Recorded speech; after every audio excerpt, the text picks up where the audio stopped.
The discovery. The campfire crackled against the mountain silence as Jake Morrison poked at the dying embers with a charred stick. Around him, his 4 best friends sprawled on logs and sleeping bags, their faces flickering between shadow and orange. Light. It was supposed to be their last adventure before senior year. 5 days of freedom in the wilderness surrounding Crystal Lake, far from parents, teachers, and responsibilities. "I'm telling you, something's out there," Marcus Valdez insisted, his dark eyes scanning the tree line. At 17, he was the group's self-appointed leader, broad-shouldered and confident in a way that commanded attention. "My dad's hunting buddies say they've seen weird lights over this lake for months." Dylan Chen rolled his eyes, adjusting his wire-rimmed glasses. "Your dad's hunting buddies also claim they saw Bigfoot last summer." The slim, analytical boy was always the voice of reason among them, though his logical nature often clashed with Marcus's bravado. "Bigfoot's real, dude," Trevor Washington laughed, his easy grin infectious despite the late hour. The star athlete of their group, Trevor could find humor in anything, his optimism a perfect counterbalance to their often intense dynamics. Kai Nakamura remained quiet, as he usually did, his artist's eyes studying the moonlight dancing on the lake's surface. He was the observer, the one who noticed details others missed, though he rarely shared his thoughts unless pressed. "Whatever," Jake muttered, standing to stretch his lanky frame. "I'm going to check the water before we crash. Make sure our supplies are secure." The lake stretched before them like black glass, perfectly reflecting the star-scattered sky. Jake had always found peace near water, but tonight something felt different. The usual night sounds, crickets, distant owl calls, rustling leaves, had gone completely silent. That's when he saw her. She sat at the water's edge, perhaps 50 yards down the shoreline, motionless as a statue. Even in the dim moonlight, she seemed to glow with an inner luminescence that made Jake's breath catch. Her hair fell in waves past her shoulders, an impossible shade somewhere between silver and deep violet that seemed to shift in the gentle breeze. "Guys," Jake called softly, not wanting to startle whoever she was. "Come here. Now."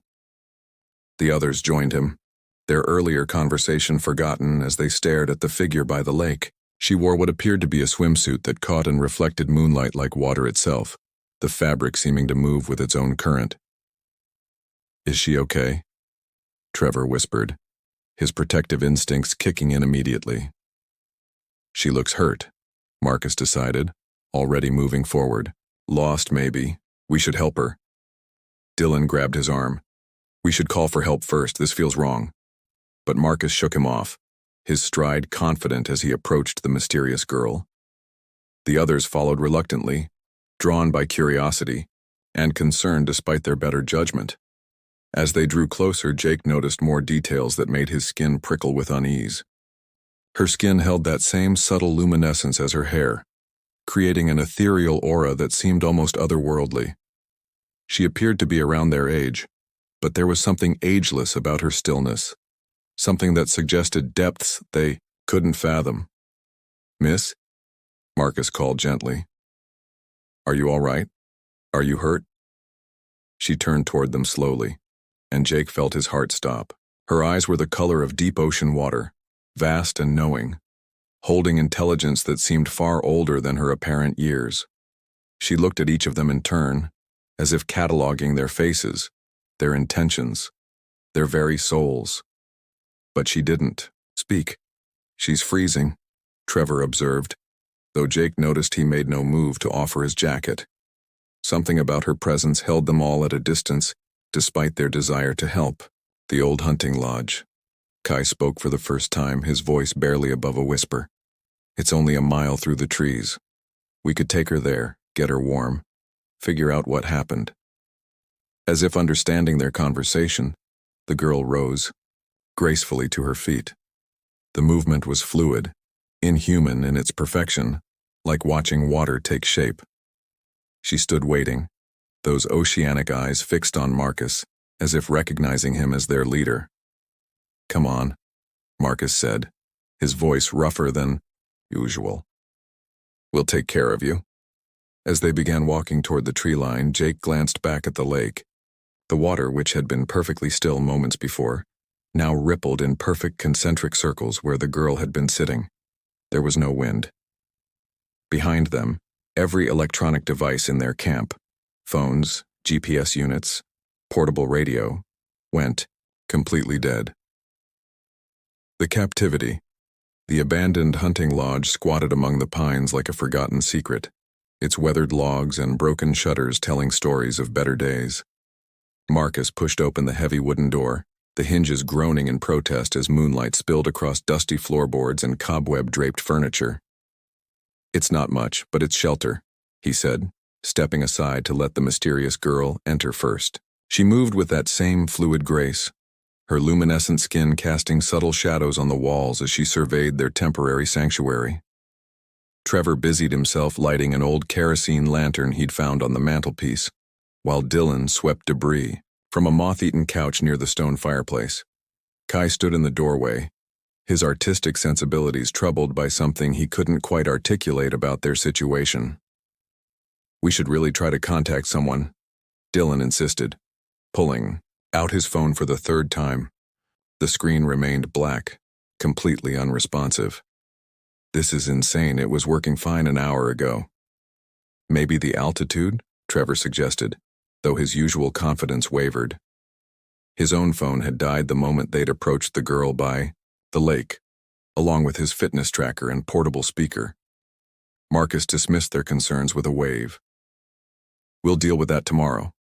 Right now, she needs our help." He turned to their silent guest, who had positioned herself in the corner, furthest from the group, her back to the wall like a cornered animal. "You're safe now. No one's going to hurt you." The girl's eyes shifted from their oceanic blue to something deeper, more violet, as she watched Marcus approach. Jake noticed how the temperature in the room seemed to drop several degrees, their breath beginning to miss despite the summer night. "She's probably in shock," Trevor said, his athlete's physique allowing him to ignore the sudden cold. "Trauma can make people go mute. We learned about it in health class. Or maybe she doesn't speak English," Marcus suggested, moving closer despite the girl's obvious discomfort. "We should try other languages. Dylan, you know Spanish, right?" But as Dylan began speaking in halting Spanish, then tried French and even some Mandarin he'd picked up from language apps, the girl's expression remained unchanged. She understood them. Jake was certain of that. Her eyes tracked their conversations with perfect comprehension, but something held her silent. Hours passed in awkward attempts at communication. Marcus grew increasingly frustrated, his natural leadership challenged by their guest's refusal to respond to his questions or accept his help. Trevor tried humor, performing exaggerated charades that might have been amusing under different circumstances. Dylan approached the situation like a puzzle, attempting logical deduction about her origins and circumstances. Kai remained largely silent, sketching the girl's profile in his notebook by lamplight. There was something about her bone structure, the way shadows fell across her features, that his artist's eye recognized as fundamentally different. Not quite human proportions, though the differences were so subtle, he couldn't pinpoint exactly what disturbed him. "Look," Marcus said finally, his patience exhausted. "We're trying to help you here. The least you could do is tell us your name or where you came from or something." The girl's eyes shifted again, this time to a shade of amber that seemed to glow with internal fire. The temperature dropped another few degrees and frost began forming on the windows despite the July heat outside. "Maybe we should take her back to the lake," Jake suggested quietly. Something about this felt wrong. The way she pressed herself against the wall, the way her eyes never stopped calculating, measuring, judging. Maybe someone's looking for her. "Are you crazy?" Marcus snapped. "She's obviously running from something. Look at her. She's terrified, vulnerable. We can't just abandon her in the wilderness." But Jake noticed that the girl didn't look terrified. She looked expectant, like someone waiting for a particular moment, a specific trigger that would change everything. As if responding to his thoughts, she tilted her head slightly, those amber eyes focusing on him with sudden intensity. For just a moment, Jake could have sworn he heard something, Not quite a voice, but an impression of words forming in his mind. "You're more perceptive than the others." He stumbled backward, knocking over a dusty chair. Did anyone else hear?" "Hear what?" Trevor asked, but his voice carried a note of unease. Around the girl, the very air seemed to shimmer like heat waves rising from summer pavement. The kerosene flame flickered wildly, casting dancing shadows that moved independently of any breeze. On the mantelpiece, an old hunting trophy, a mounted deer head, slowly turned its glassy eyes toward their guest. "We're keeping her safe," Marcus declared, as much to himself as to the others. "Whatever she's running from, whatever happened to her, she's under our protection now." The girl's lips curved in what might have been a smile, but there was no warmth in it. Her eyes completed their transformation from amber to a deep, starless black that seemed to absorb the lamplight rather than reflect it. Outside, the wind began to howl through the pines, carrying with it a sound that was almost like singing, if songs could be made of mathematics and starlight and the spaces between atoms. None of the boys recognized it as a beacon, a signal broadcast on frequencies that human ears were never meant to detect. The first phase of her observation was complete. The testing dawn never came to the hunting lodge. The sun should have risen hours ago, but the windows showed only an endless twilight, as if time itself had become suspended in the space around the old cabin. The boys had dozed fitfully through what should have been night, but their internal clocks screamed that something was fundamentally wrong.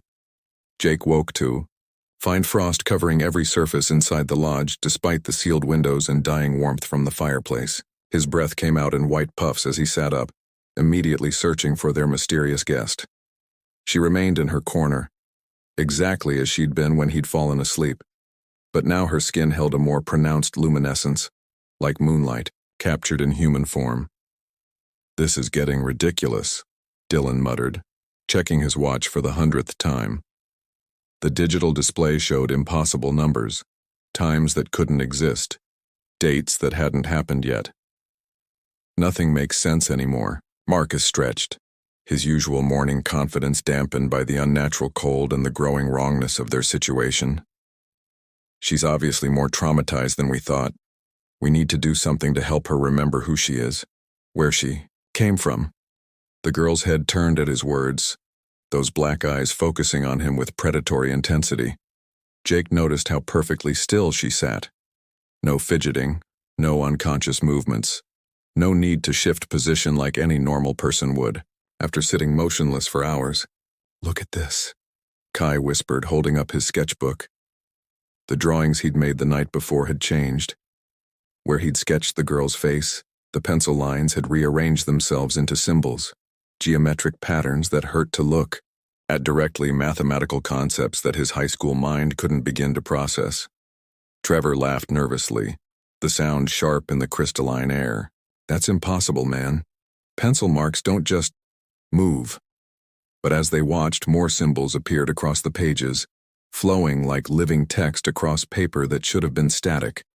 The patterns seemed to pulse with their own rhythm, synchronized to something none of them could hear. "We're trying to help you," Marcus said, approaching the girl with determined steps.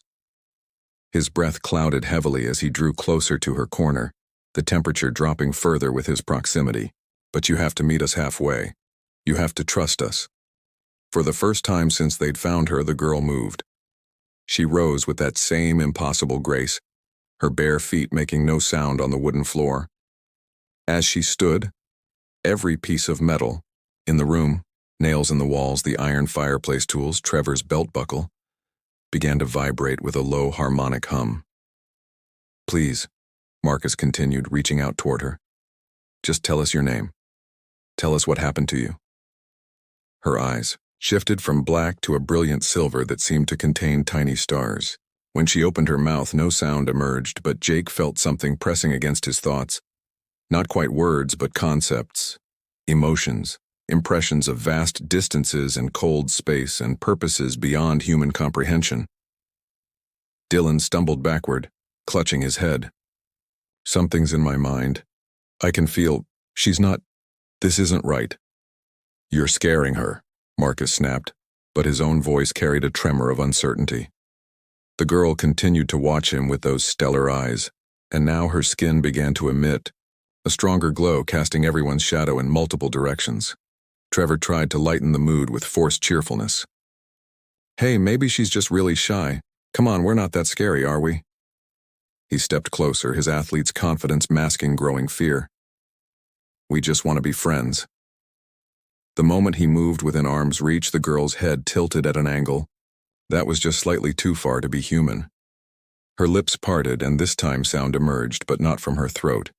The voice seemed to come from everywhere at once, resonating through the walls, the floor, the very air around them. "Friends," she repeated, the word stretching impossibly long, each syllable examined like a foreign concept. "Is that what you called this?" Marcus stepped back, his bravado finally cracking. "You can talk. You've been able to talk this whole time." "I have been listening," she replied, her voice now carrying harmonics that made their teeth ache. "Learning. Observing. You speak of protection, but your eyes hunger. You offer safety, but build cages." The lodge began to shake, subtle tremors running through the foundation. Outside, the eternal twilight flickered with colors that had no names, aurora-like streams of light that painted the windows in impossible hues. "What are you?" Jake whispered, the question torn from him by a fear he didn't fully understand. Her smile, when it came, was beautiful and terrible. "I am what you made me in your thoughts. The victim you desired, the prize you claimed, the secret you kept." The stellar light in her eyes intensified. "But I am also the observer, the judge, the one who watches and learns and remembers." Kai's sketchbook burst into flames that burned cold and blue, consuming the pages without producing heat. The symbols continued to write themselves in the air above the fire, hanging like frozen equations in space. "This was never about saving me," she continued, her voice now layered with harmonics that spoke directly to their nervous systems. "This was about owning me, controlling me, deciding my fate without my consent." The walls of the lodge became transparent, revealing a landscape that was no longer the familiar mountains of home. Twisted spires of crystal reached toward a sky filled with geometric constellations, and beings of pure light moved between them with purpose beyond human understanding. "I came to learn about your species," she said, her form beginning to shimmer and shift. "To understand if humanity was ready for contact, for trust, for partnership among the stars." The boys huddled together as reality continued to reshape itself around them, their comfortable world of camping trips and teenage concerns dissolving like morning mist. "And what have you learned?" Dylan asked, his analytical mind still functioning, despite the impossibility surrounding them. Her eyes completed their transformation, becoming windows into the vast cosmos itself. "That you still have much growing to do." The revelation. The hunting lodge no longer existed in any recognizable form. What had been weathered wood and stone now pulsed with organic geometries that defied earthly physics. The walls breathed with bioluminescent patterns that matched the rhythm of distant pulsars, while the floor beneath their feet had become a transparent membrane showing the true scope of the world beyond, a reality where crystalline mountains floated in seas of liquid starlight. The 5 boys pressed together at the center of this transformed space, their human forms seeming fragile and temporary against the cosmic backdrop. The entity they had mistaken for a vulnerable girl stood before them, her shape now shifting between the familiar human guise and something far more magnificent, a being of pure energy, wrapped in borrowed flesh. "You're afraid," she observed, her voice no longer coming from her throat but resonating directly within their consciousness. "This is new for you. Being the observed instead of the observers. Being powerless instead of powerful." Marcus tried to summon his usual bravado, but his voice cracked as he spoke. We weren't trying to hurt you. We were trying to help." Help. The word hung in the air like a physical thing, examined from all angles by her alien intellect. "You took me from my chosen place. You decided my needs without asking. You ignored my silence and called it trauma. You made me your project, your rescue, your possession. Around them, the transformed reality showed glimpses of other worlds, planets where her kind moved freely among beings of countless species, all coexisting through principles of consent and mutual respect that seemed impossibly advanced compared to human civilization. "I don't understand," Trevor whispered, his usual optimism shattered by the magnitude of what surrounded them. "If you're so powerful, why did you let us bring you here? Why didn't you just leave?" Her form solidified back into something resembling the girl they'd found, but now the illusion was transparent. They could see the truth beneath. Energy patterns that spoke of technologies beyond human comprehension, of consciousness that spanned galaxies, of purposes that dwarfed their small human concerns. "Because observation requires participation," she explained, moving with fluid grace between dimensions. "To understand a species, one must allow them to reveal their true nature. You were not my captors. You were my subjects." Dylan's analytical mind reeled as he processed the implications. "Everything we did, everything we said, you were studying us? Every thought, every justification, every moment when you chose your desires over my apparent distress." Her eyes, now clearly visible as swirling galaxies in miniature, regarded each of them in turn. "You saw what you interpreted as vulnerability and responded with ownership. You witnessed my silence and filled it with your own narratives." Kai's artistic sensibilities, already shattered by the impossible beauty surrounding them, grasped a terrible truth. "The sketches that changed, that was you, wasn't it? Showing us what we refused to see?" "Art reveals truth," she agreed. "Your hand drew what your eyes perceived, but your perception was clouded by assumptions. When I corrected your drawings, I was showing you reality, the mathematical structures that underlie all existence, the patterns that connect every conscious being across the cosmos." The space around them shifted again, and now they could see themselves as she had seen them throughout their time together. 5 young humans whose first instinct upon finding someone different was to remove her agency, to make decisions for her based on their own limited understanding of protection and care. "We thought you needed help," Jake said quietly, shame burning in his chest as he watched their actions played back through her alien perspective. "I needed nothing from you except the chance to observe and learn," she replied. "But you could not conceive of a being who might have purposes beyond your understanding. You saw female presenting form and assumed weakness. You encountered silence and presumed trauma. You found difference and sought to contain it." The revelation hit Trevor with stunning force. "You were never lost, were you?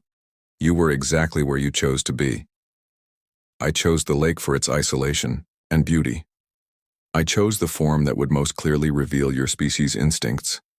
I chose silence to see how you would respond to boundaries you could not cross through force or charm." Her smile was sad and ancient. "And you chose to cross them anyway." Marcus, his leadership role now revealed as presumptuous arrogance, struggled to understand. "But we were protecting you, from whatever you were running from the cold, from being alone, from my own choices," she finished. "You could not imagine that I might prefer solitude, that I might have reasons for my behavior that transcended your understanding. Your protection became possession because you never asked what I actually needed." The cosmic display around them began to shift, showing vast networks of civilizations stretching across the galaxy. Species that had learned to communicate across difference, to respect boundaries they didn't understand, to offer aid without assuming authority. "Your species is young," she continued, her voice carrying both judgment and a strange kind of hope. "You have potential for growth, for learning to see beyond your immediate impulses, but you are not ready for contact with the greater community of conscious beings." Dylan felt the weight of representing all humanity in this moment. "What would have made us ready?" "A simple question," she replied. "At any point, one of you could have asked, 'What do you need?' Instead of deciding for me, you could have found ways to communicate that respected my choice to remain silent. You could have offered help without removing my agency to accept or decline it." The truth of it settled over them like a heavy blanket. In all their hours of debate about her needs, her trauma, her safety, none of them had ever simply asked what she wanted. "I came to learn if humanity was ready to join the galactic community," she said, her form beginning to fade as her true purpose neared completion. "To see if your species could encounter the unknown with wisdom rather than conquest, with respect rather than assumption." The crystalline landscape around them pulsed with impending departure. Somewhere in the distance they could sense vast intelligences turning their attention toward Earth, awaiting her report. "And what will you tell them?" Kai asked, his artist's heart breaking at the beauty they were about to lose. Her fading smile held both sorrow and possibility. "That you have much to learn, but that learning is still possible." The judgment, the cosmic architecture surrounding them began to collapse inward, reality folding like origami made of space-time itself. The alien entity, no longer maintaining even the pretense of human form, stood at the center of the dissolution, her true nature finally revealed as something vast and incomprehensible, a consciousness that existed simultaneously across multiple dimensions. Above them, the false sky cracked open like an eggshell, revealing what lay beyond the illusion. A ship hung in the space between stars, not metal and rivets like human imagination might conjure, but a living structure of crystallized thought and pure mathematics.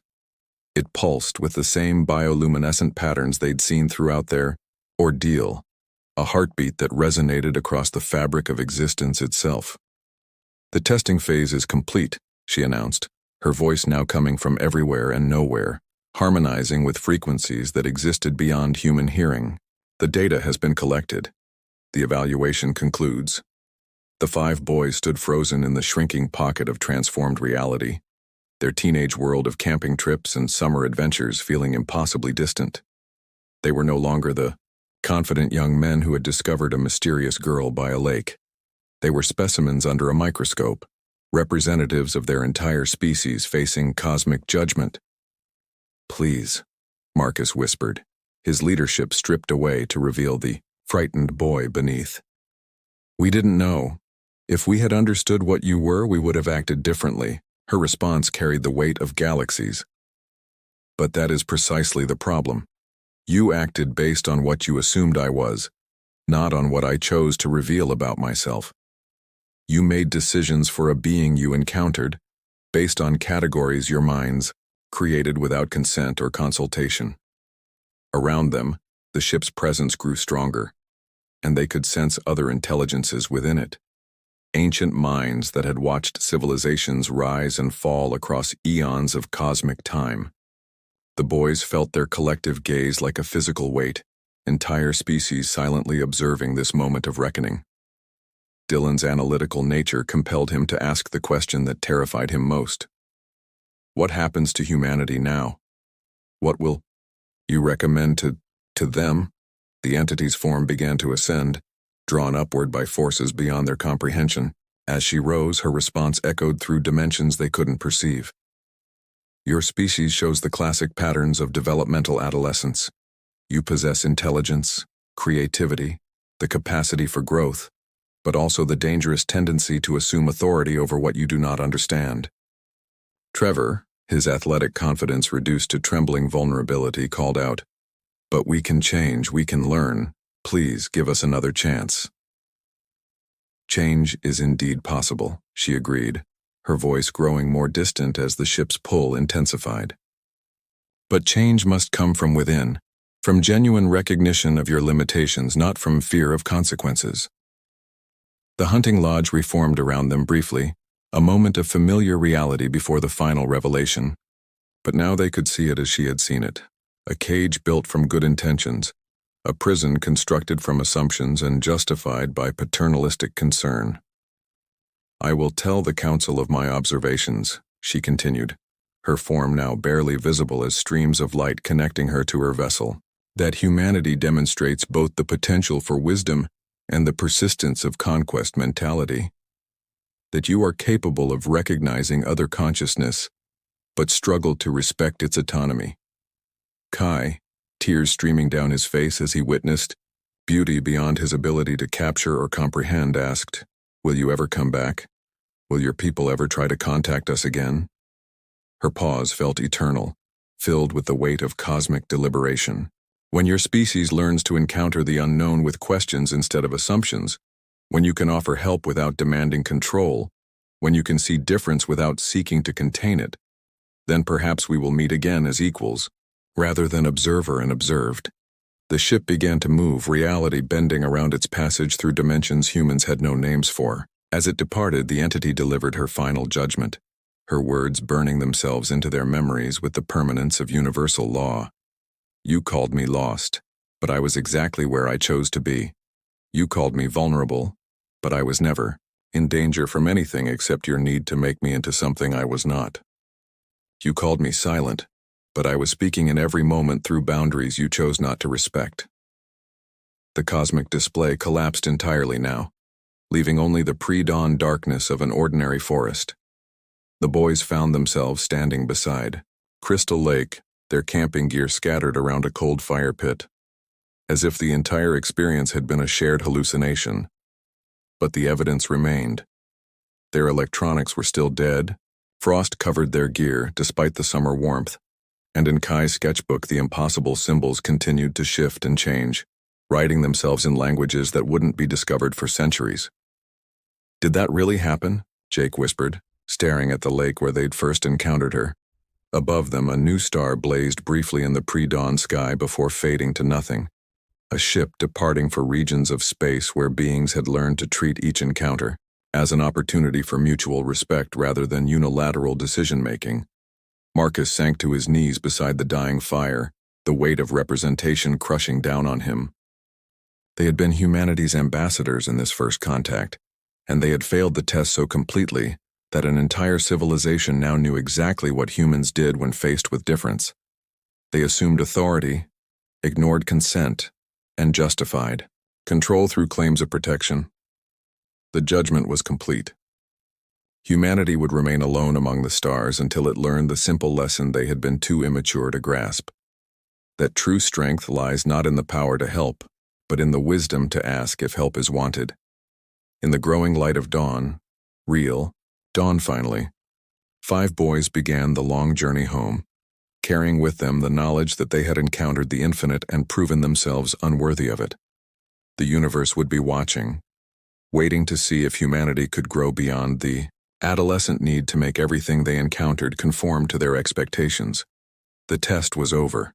The real learning had only just begun.